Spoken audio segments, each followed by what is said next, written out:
In this video I will show you how you can get more fiber in ICARUS. So firstly I will show you the easiest method to collect fiber. It's with hands.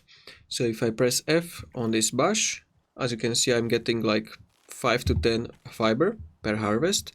And now to get even more you need to go to Tech Tree, and in Tier 2 you need to craft iron cycle.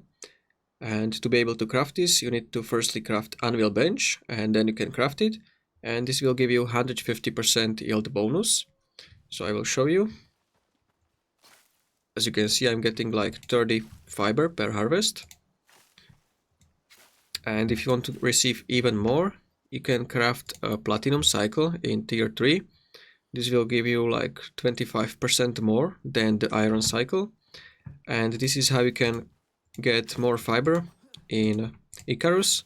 So if you found this video helpful, consider subscribing for more tutorials.